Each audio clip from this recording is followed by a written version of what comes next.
Hey, greetings from the toadstead. Kind of sitting here monitoring this. Everything worked out.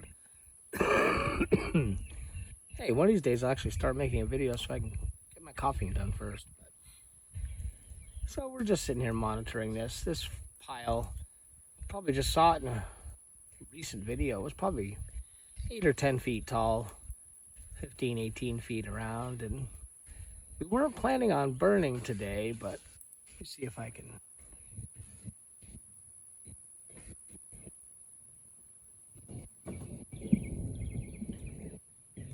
Over there to our southwest, there's a bit of a thunderhead. You can hear it in the background, announcing its presence, which pretty much just means that I'm not going to get up on the roof with tools today anyway.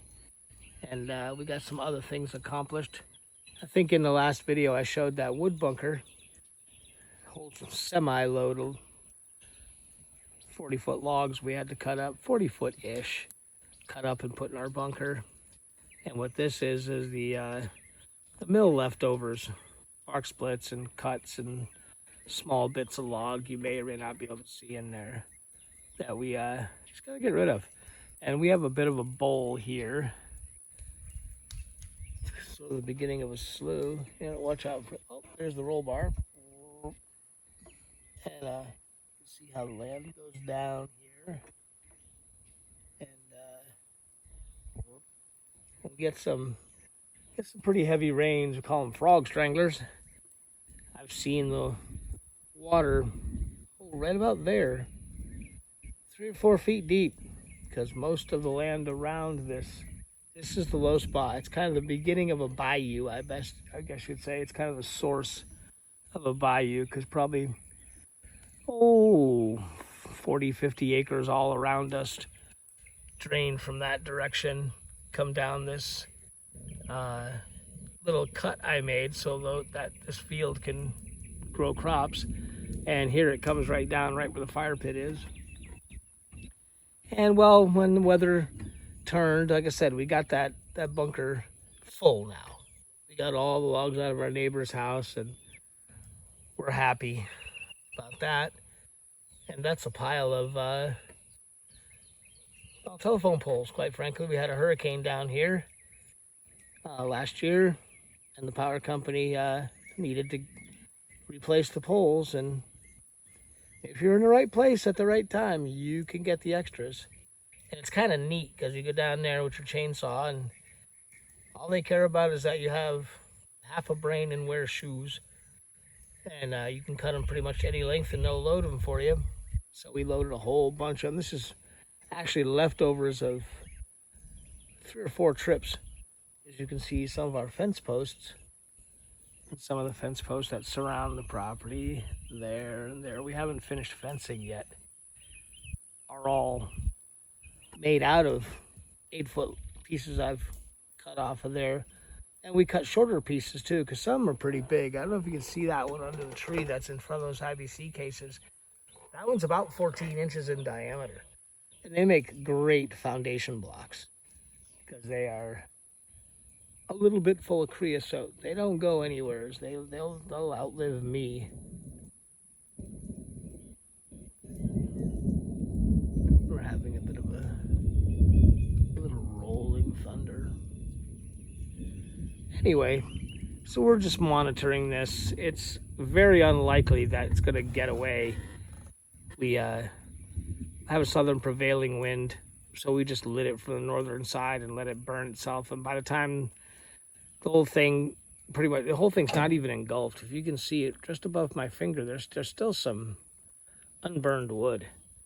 So the fire will kind of, if I'd lit it from the south side over here, it would have flashed and just gotten huge and made that poor little oak tree even unhappier than it is now. And we always have hoses down here. We're ready if it tries to get out of control. We'll actually knock it right down with the hose and take a little longer, but that's all right. And as you can see, it was burning from this side, so it did scorch. what's left of the grass over there. We've been burning, I don't know, we've probably done half a dozen, maybe a dozen fires down here. And you can see this ring is rather large. It's probably close to 30 feet in diameter. And we just move the fire pit around and we stack it with the tractor, put everything here in the grapple, and kind of make a big bonfire just by coming at it from a different angle each time and dumping different angle each time and stacking it up. So it just burns like a big bonfire and relatively smoke free once it gets going. It smokes a lot when you first get it started. It is pine after all, mostly. In this load, it was all pine. So once it starts burning, you know, try not to smoke everybody out. And we stay down here and babysit it because we have had instances where people, not us, have lit a fire and turned their backs just for a split second.